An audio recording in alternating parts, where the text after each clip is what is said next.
안녕하세요. 예. 자, 반갑습니다. 예, 1월 첫 만남이죠? 예. 예, 올 한 해 두 가지는 꼭 하세요. 예, 뭐 할까요? 네, 합격보다 더 중요한 게 있죠.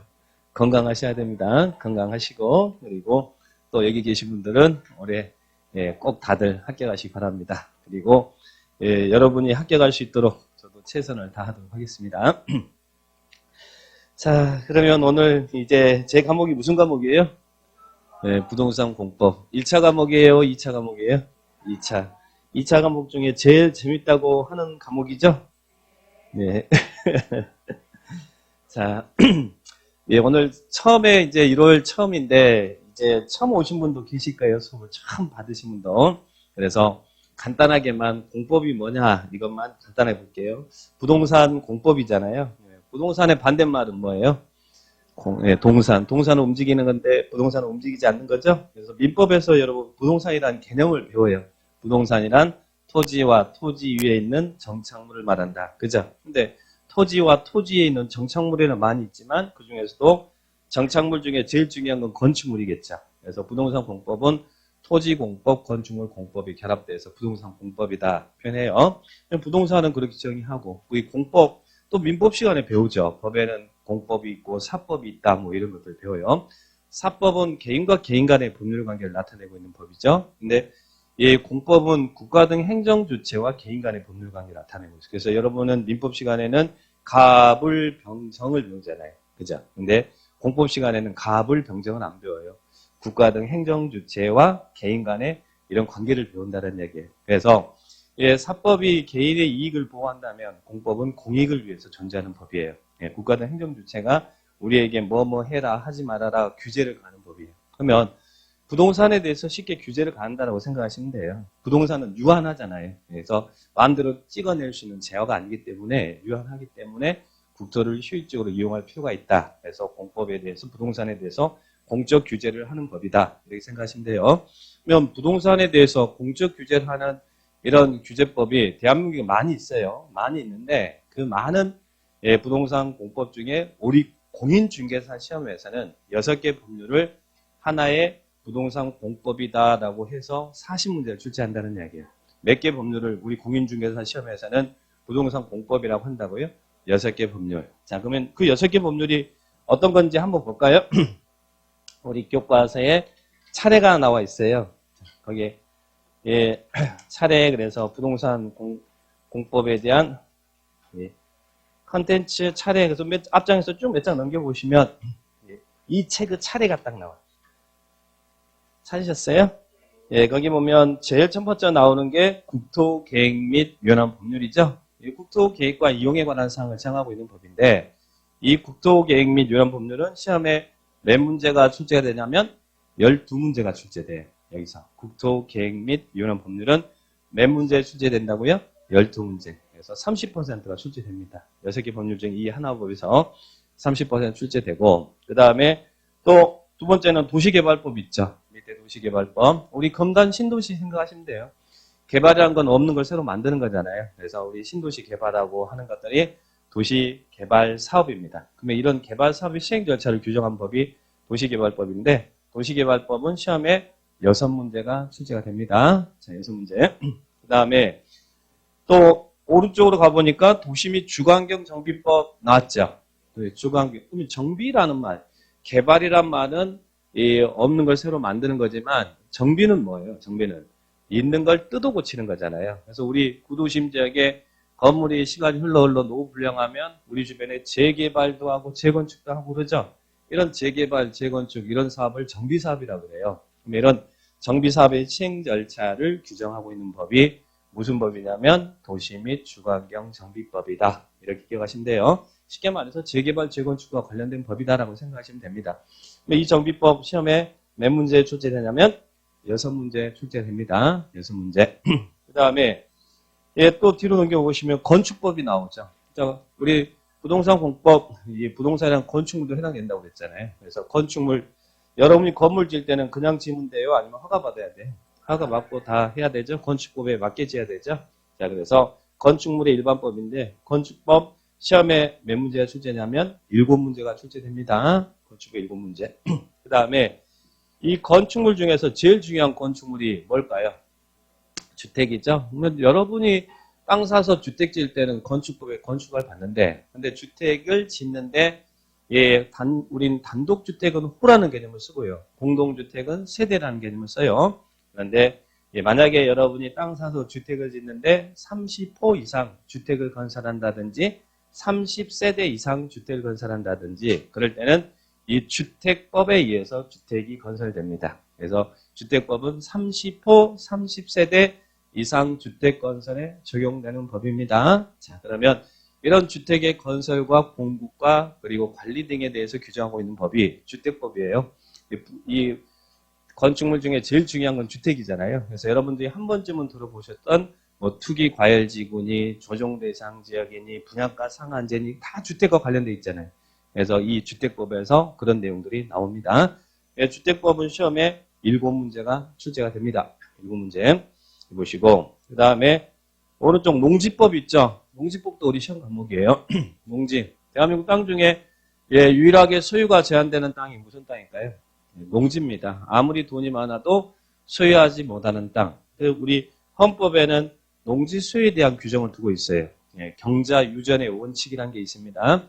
경자 유전의 원칙이란 밭을 갈 사람만 밭을 소유해야 된다. 즉 농업 경영할 자가 아니면 농지를 소유하지 못한다. 이게 경자 유전의 원칙입니다. 그래서 이런 농지의 소유와 이용과 보전에 대해서 규정하고 있는 법이 농지법이다. 그죠? 근데 농지법은 시험에 몇 문제가 출제되냐면 2문제가 출제됩니다. 2문제가 출제된다.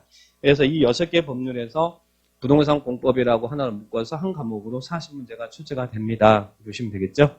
그러면 여기서 농지법은 참고로 시험에 2문제 나오죠? 2문제 나오는데 농지법이 실은 제일 재밌어요. 그렇지만 농지법은 주관하고 열심히 해도 2문제니까 지금부터는 할 필요 없이 나중에 5월달이나 7월달 정도에 그때 요약정리 들어가 보실 때 그때 보셔도 늦지 않습니다. 그러니까 지금은 농지법은 신경 쓰지 마시고 위에 있는 앞에 있는 5개 법률 위주로 정리를 합니다. 그 중에서도 일단 공법이 양이 많잖아요. 책이 지금 제일 두껍잖아요. 그죠?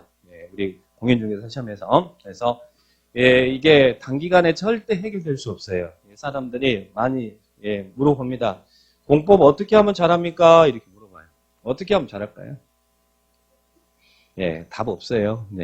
보고 또 보고 보고 또 보고 이게 반복하는 게 그게 책으로 공부를 잘하는 방법입니다. 그래서 지금부터 열심히 봐주시면 되는데 그런데 5개 이 법 중에서 일단 우선적으로 볼 것은 국토계획 및 유한 법률. 이게 아까 우리 12문제 출제했죠? 12문제인데 이 법 자체로 12문제가 출제되지만 이 법은 다른 법과 다 연관이 있어요. 용어가. 그래서 실제 우리 공법에서 차지하는 비중은 50%가 된다고 해도 과언이 아닐 정도로 국토계획 및 유한 법률은 중요합니다. 그러니까 이 법을 포기하면 절대 점수가 안 나옵니다. 일단 국토계획법 열심히 보시고 그 다음에 또 하나는 도시개발법하고 정비법 있죠. 2개. 하나는 개발사업이고 하나는 정비사업이거든요.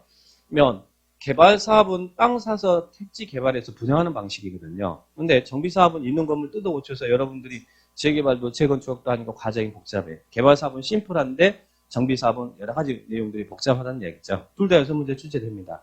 그러면 여러분들은 일단 똑같은 6문항이 출제되니까 무슨 법을 중점적으로 정리를 하시냐면 도시개발법을 먼저 정리하세요. 개발법이 심플합니다. 심플하니까. 그러면 개발법을 정리를 잘 하시면 상대적으로 정비법과 비교되면서 정비법이 비교되면서 정리하기가 편합니다. 그러니까 도시개발법을 먼저 정리하세요. 그 다음에 또 건축법, 그래서 건축물에 관련된 건축법과 주택법이 있는데 이 건축법이 건축물이 일반법이잖아요. 그러니까 건축법 먼저 정리를 하시고 그 다음에 주택법을 보시면 또 주택법 접근이 편합니다. 둘 다 7문제 출제되죠.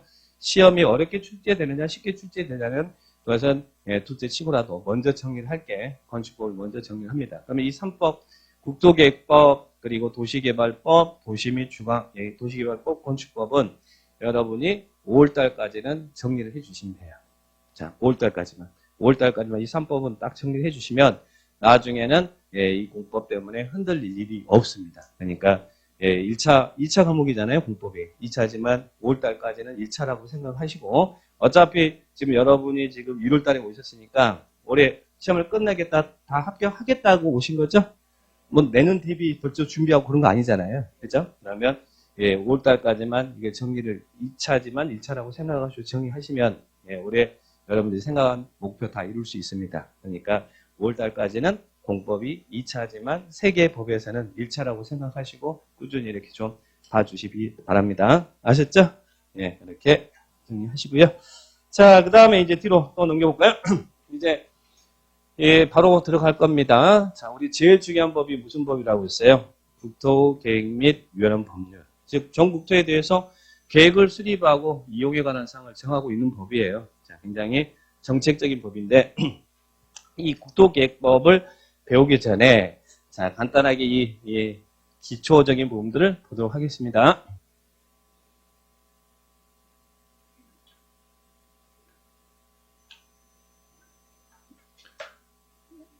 왜 안 될까요? 네? 여기? 여기?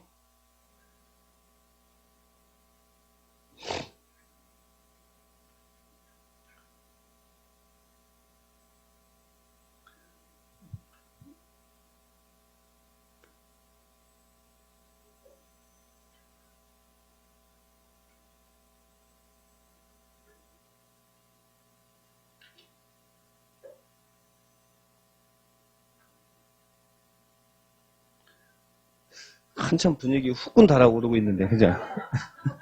후끈 달아오르는 딱 못 쳐져버리네? 네? 자, 여러분, 그 강의 노트 다 있으세요? 예, 이게 이제 PPT, 이게 강의 노트 있는 거니까요. 예, 이건 좀 잘 활용해서 보시기 바랍니다. 나중에는 시험장에 이거 가지고 가시면 돼요. 여기에다가 정리 잘 해서 가시면 됩니다.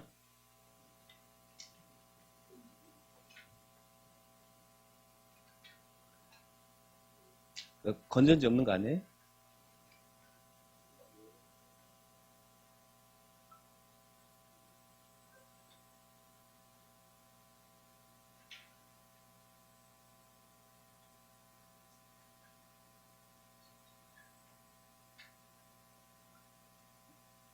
어제는 잘 됐어요?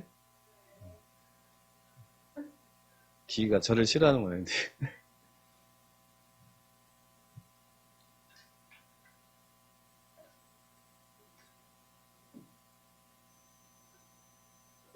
건전지는.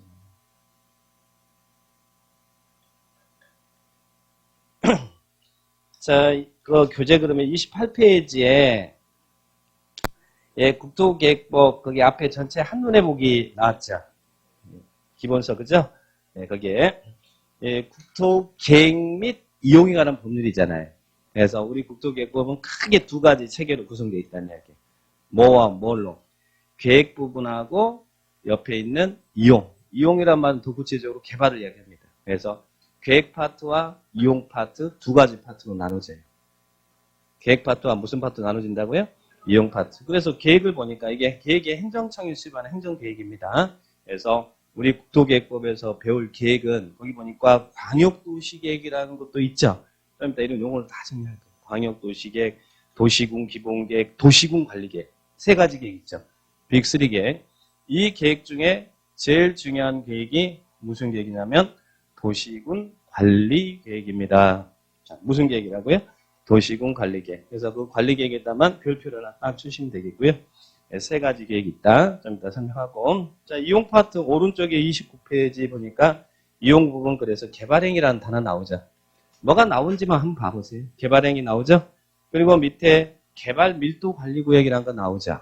밑에. 그리고 기반시설 부담구역 이런 것들도 국토계획법에서 어느 파트에서 배운다고요. 예, 이런 개발 밀도 관리구역, 기반시설 부담구역 이런 파트는 계획 파트에서 배운다고요. 아니면 이용 파트에서 배운다고요. 이용 파트. 그래서 어디 파트에 있는지만 살짝 한번 보도록 합니다. 자, 그러면 보시고 그 다음 뒤로 넘기시고 그러면 이제 국토계획법 들어가는데 들어가기 전에 우리 국토계획법에서 부동산 공법은 행정법의 일부이기 때문에요. 자, 행정 권한이 굉장히 중요합니다. 그래서 누가 이 행정 권한을 갖느냐가 시험에서는 잘 나와요. 그러면 수업 시간에 행정청이라는 단어, 시도의사라는 단어, 뭐 시장군수구청장이라는 단어 여러분들이 계속 언급이 될 텐데 뭐 행정청이 뭘 이야기하고 시도의사가 누구를 이야기하고 시장군수구청장이 누군지 이런 기본적인 건 알아두셔야겠죠. 자, 그래서 행정조직을 간단히 볼게요. 자, 먼저 행정청입니다. 행정청은 어디를 행정청이라고 해요. 자, 행정청은 국가와 지방자치단체를 행정청이다. 어디를 행정청이라고 한다고요? 국가와 지자체. 강의 노트 있어요. 국가와 지자체를 행정청이다. 그래요. 자, 그러면 우리 국가다 그러면 중앙정부를 이야기하잖아요. 그럼 국가의 제일 대빵은 누구예요? 대통령, 그 다음에 국무총리. 근데 대통령이나 국무총리는 실무하는 사람이 아니죠. 그러면 대통령, 국무총리 그 밑에 누가 있어요? 장관. 장관을 우리는 중앙행정기관의 장이라고 해요. 자, 장관을 뭘 한다고요? 중앙행정기관의 장. 그래서 중앙행정기관의 장 그러면 장관을 말하는구나 이렇게 생각하시면 돼요. 이 사람이 실무를 하는 사람이잖아요. 그래서 국가란 중앙행정기관의 장을 말합니다. 대통령이 공법책에 나오지 않습니다. 국무총리가 나오지 않습니다. 중앙행정기관의 장이 나온다는 이야기. 그런데 부동산 공법에 있어서 그러면 중앙행정기관의 장, 국가란 누구를 얘기할까? 중무부가 이렇게 쭉 있잖아요, 장관들이. 그중에 무슨 장관일까요? 국토교통부 장관. 근데 우리 공법 시간에 국토교통부 장관이 수없이 나올 거예요. 근데 국토교통부 장관 너무 명칭이 길죠? 그래서 앞으로 줄여서 뭐라고 부를 거라고?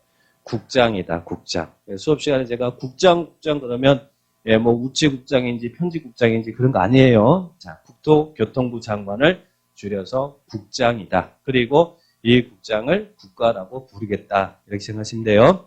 그러면 국장이 국가가 수립하는 계획, 국가계획은 어디서 수립하는 거예요? 여기서 국가계획이 나오겠죠?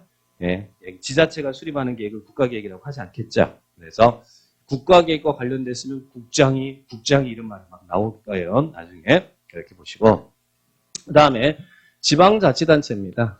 지방자치단체. 지방자치단체. 자치단체라는 것은 그 장이 이 중앙정부에서 임명되는 장이 아니라 여러분들이 선출해준 선출장을 자치단체 장이라고 합니다. 그래서 여러분 인천시장은 여러분 손으로 뽑아주셨잖아요.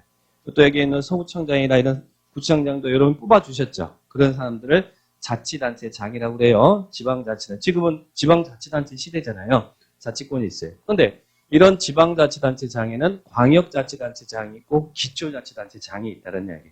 그러면 광역자치단체 장 그러면 누굴 이야기하냐면 시도지사입니다. 자, 그래서 우리 공법 시간에 이 시도지사가 수없이 나올 거예요. 1000번 이상은 나올 거예요. 시도지사. 왜?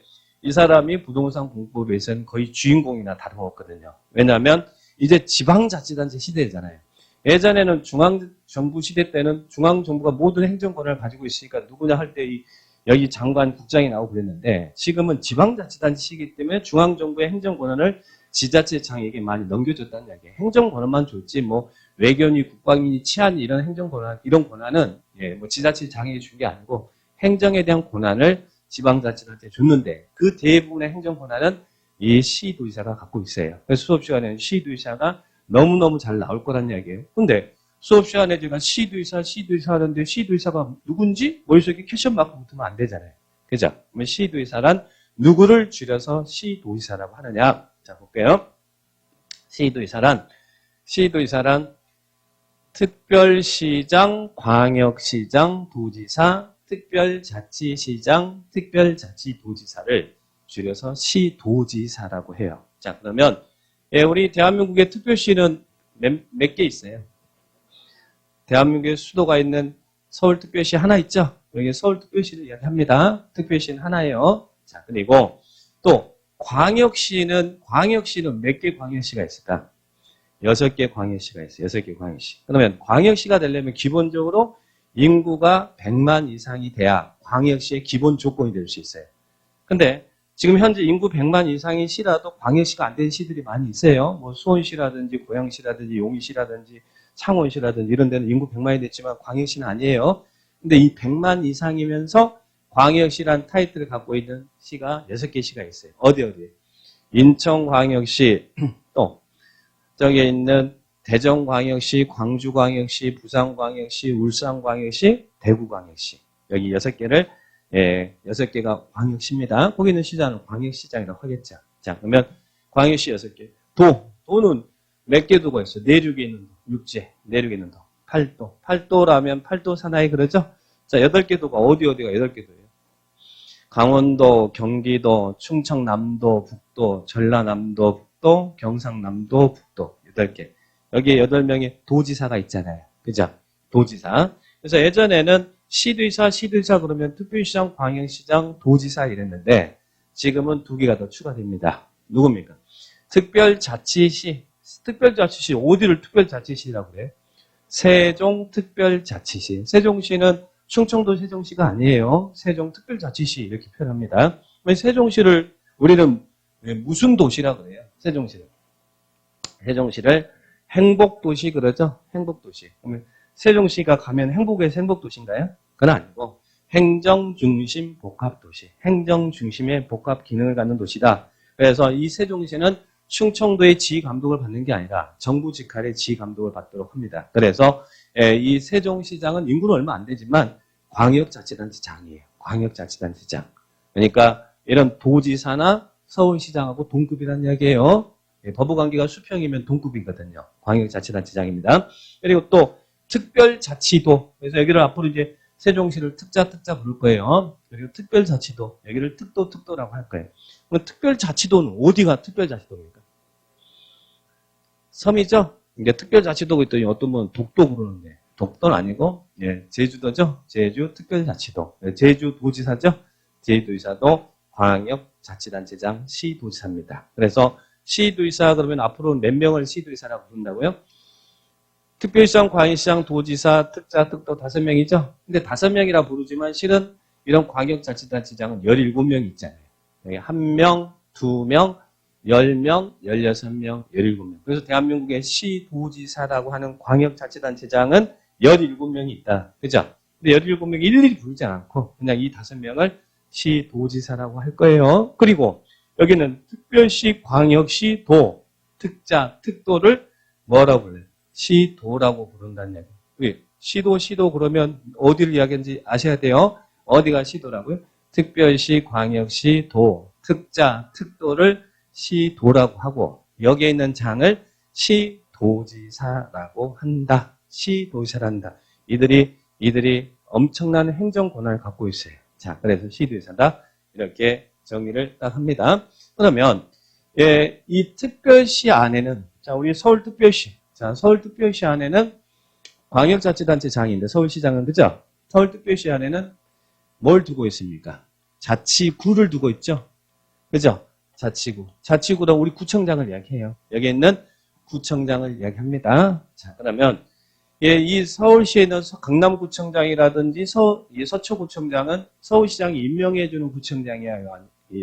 아니면 선출하는 선출구청장이에요? 선출. 그래서 이 사람도 자치권 있는 장이다. 이 사람은 기초자치단체장이라고 그래요. 서울에는 이런 자치권이 있는 기초자치단체장, 자치구청장이 몇 명 있냐면 25명 있죠. 25개 구가 있다는 이야기예요. 서울에 25개 구가 있다. 그런데 이 특별시에는 자치구청장은 있는데 자치군수는 있을까? 특별시 안에 군수가 있어요, 없어요? 여기는 군이 없습니다. 그래서 서울에는 자치구만 있다. 그런데 이 광역시, 우리 광역시 안에는 자치구도 있고 주민투표 선출된 자치구청장도 있고 광역시에 자치군수도 있나요? 군수도 있나요?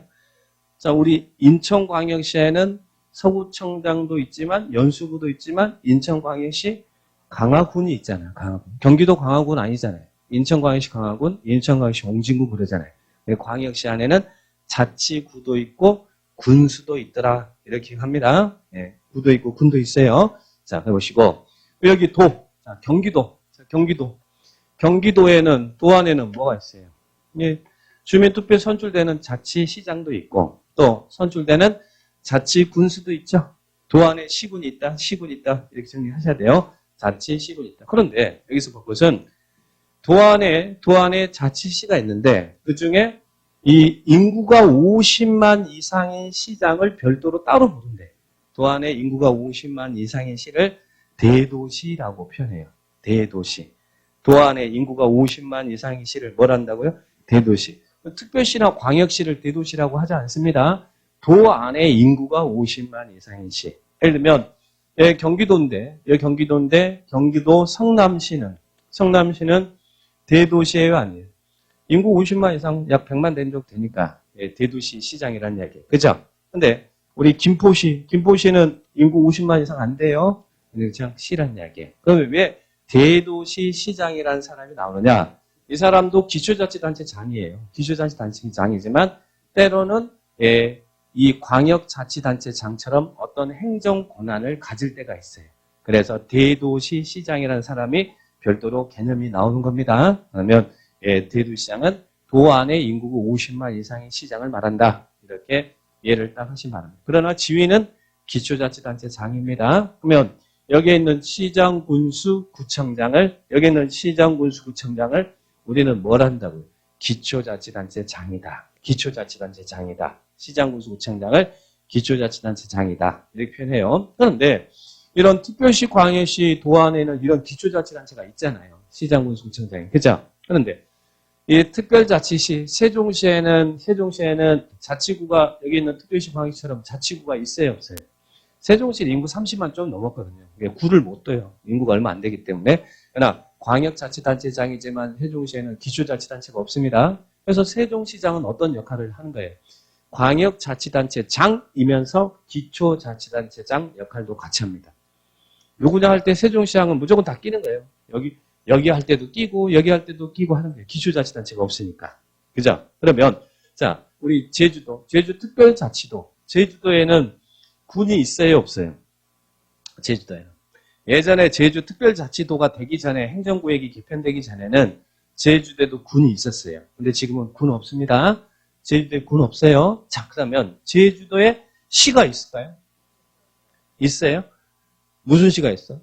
그죠? 제주도 안에 서귀포시, 제주시가 있잖아요. 근데 제주시나 서귀포시는 이 안에 있는 도 안에 있는 자치시가 아니에요, 여기는. 제주도지사가 임명해주는 행정시장입니다. 제주시장이나 서귀포시장은 자치시가 아니라는 시가 있긴 있지만 임명해준 행정시장이지 자치시장이 아니라는 얘기예요. 그러면 제주도에도 기초자치단체가 있다 없다? 없다라는 얘기예요. 그래서 제주도의사도 광역자치단체장이지만 기초자치단체장 역할도 같이 한다. 그래서 특자 특도는 광역자치단체장의 지위를 갖지만 기초자치단체가 없으니까 기초자치단체장 역할도 같이 한다. 이렇게 기억을 합니다. 그래서 시도지사가 5명이고 시도가 어디를 이야기하는지를 기억하셔야 돼. 시도가 어디가 시도라고요? 특별시, 광역시, 도, 특자, 특도를 시도. 그죠? 그리고 여기 있는 장들을 시도지사. 이렇게 시도의사. 이런 개념을 먼저 이해해 주시기 바랍니다. 그러면 이 시도지사라는 사람이 왜 중요합니까? 중요한 이유가 있어요. 우리 공법에서 누구냐 할 때 어떤 정책을 승인하고 어떤 정책을 결정하고 사업학에서 구역 지정하고 하는 이런 행정 권한은 이 사람이 대부분 갖습니다. 라는 얘기예요. 대부분. 이제 지자체 시대니까. 그러나 여전히 중앙정부에서 많은 행정 권한을 줬지만 중앙정부가 아직도 가지고 있는 권한이 있겠죠? 그래서 여기도 국장도 나와. 그래서 어떤 정책이 승인되고 결정되고 구역 지정하고 이럴 때는 이 사람들이 대부분이더라.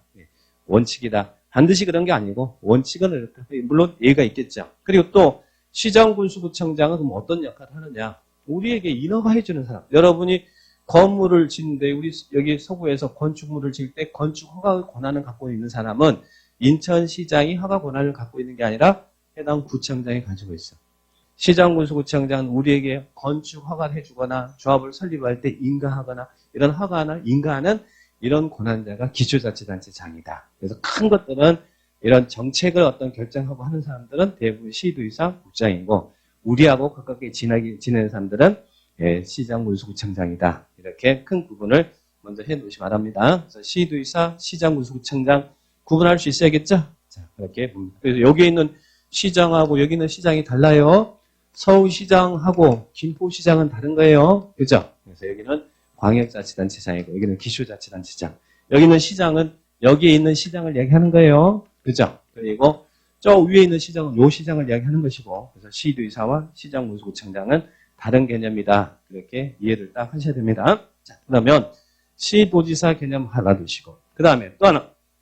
아까 시도 하면 특별시, 광역시도, 특자, 특도를 시도라고 그랬죠? 자, 또 하나 용어 정리할 것은 관할구역이라는 용어를 기억하셔야 돼요. 관할구역. 관할구역. 자, 그러면 예, 우리 국토계획법에서는 계획이 수립되는 관할구역이 있는데, 관할구역이 있는데, 어디가 계획이 수립되는 관할구역이냐면, 자, 우리 서울시가 있죠? 서울시에는 자치구가 있죠? 자치구는 관할구역이 아닙니다. 어디가 관할구역이냐면, 이 특별시가 계획이 수립되는 관할구역이야. 이 특별시가. 그래서 서울시가 이 법에 의해서, 우리 국토계획법에 의해서 이 관할구역에다 행정계획을 수립하는데, 그 계획이 무슨 계획이냐면, 서울시 도시계획이라는 얘기예요. 서울시. 이 구는 관할구역이 아닙니다. 자, 관할구역. 또 우리 인천광역시 안에는 자치구와 군이 있다고 그랬죠? 그러나 계획이 수립되는 관할구역은 자치구와 군이 아니라 어디가? 광역시가 관할구역이라는 거예요. 특별시가 관할구역이고 광역시가 관할구역이에요. 그러면 당연히 세종시는 당연히 세종시가 관할구역이겠죠? 그죠? 또 제주도도 제주도 관할구역이겠죠? 근데 문제는 시도 할 때는 아까 특별시, 광역시도, 특자, 특도 했잖아요. 그런데 도 안에는 자치시군이 있죠. 그죠? 이 관할구역은 도에서는 도가 관할구역이 아니라 시군이 관할구역이라는 이야기예요. 그래서 관할구역은 시도는 아까 5개 했잖아요. 그죠? 근데 관할구역은 6개. 그럼 어디만 나누면 돼요? 도에서 시군만 나누면 된다는 이야기예요. 자, 이렇게 개념을 이해하셔야 돼요. 도는 범위가 커요잖아요. 굉장히 면적이 넓죠. 자, 서울시의 인구가 1000만입니다. 이 서울시 토지 면적하고 자, 경기도 양평군 인구가 20만이 안 됩니다. 군이니까. 그러면 양평군의 이 토지 면적 어디가 더 클까? 땅덩어리가. 서울시가 클까? 아니면 양평군이 클까? 보기에는 이게 큰 것 같죠? 네. 그죠?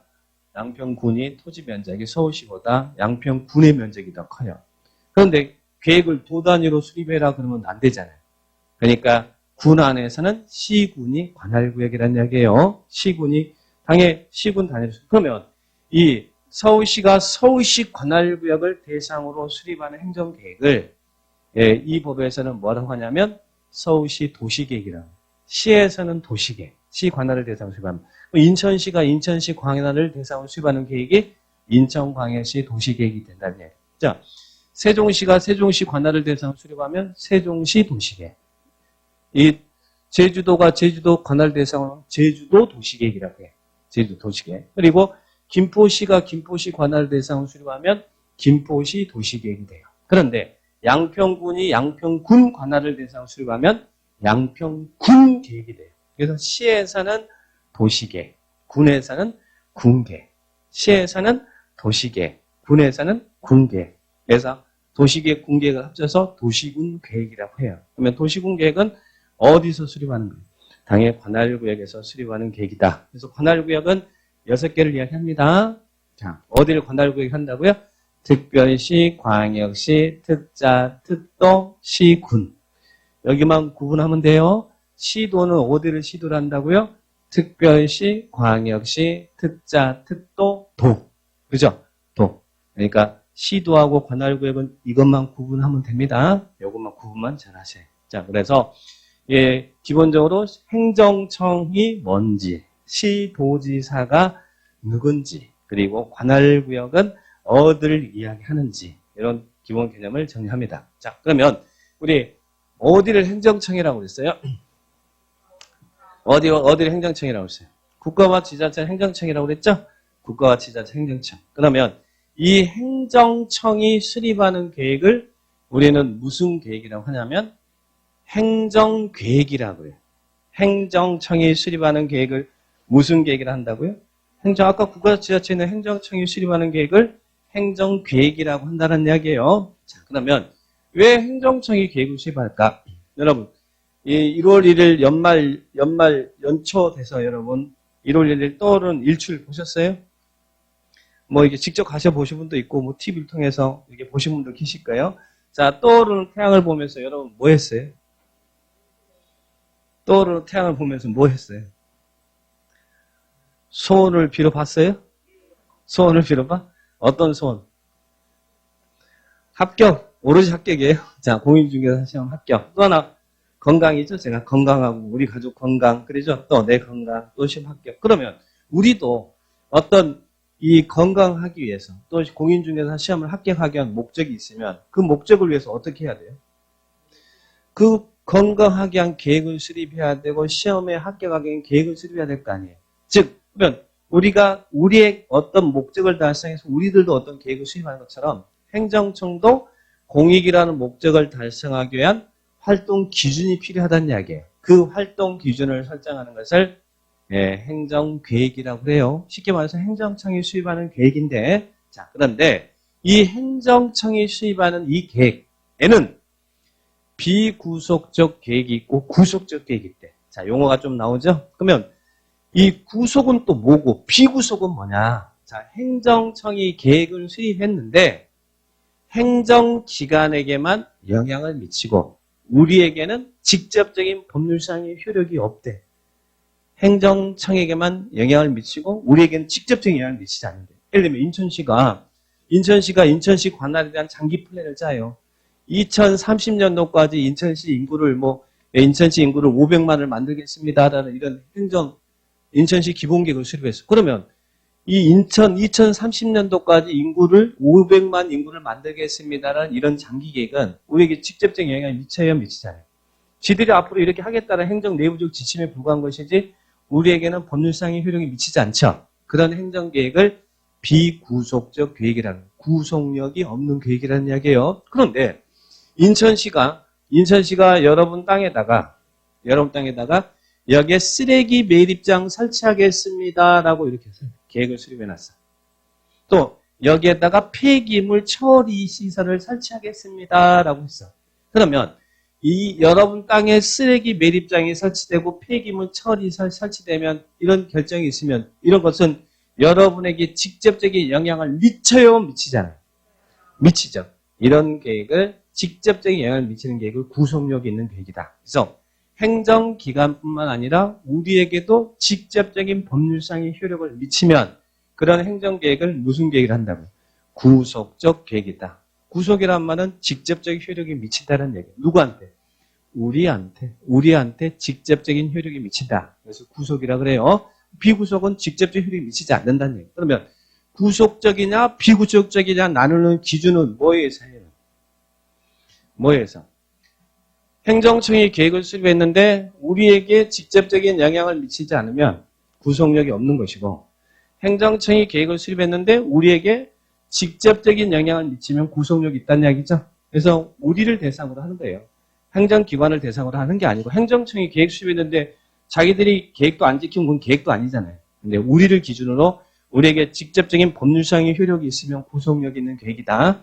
그리고 직접적인 법률상의 효력이 없으면 구속력이 없는 계획이다. 이렇게 합니다. 그러면 이 행정청이 수립하는 계획이 구속적 계획이냐 비구속적 계획이냐를 나누는 이유는 뭘까? 뭐 때문에 이게 구속력이 있냐 구속력이 없냐 이렇게 나눌까? 구속력이 있으면 우리는 거기에 따라야 된다는 이야기잖아요. 그죠?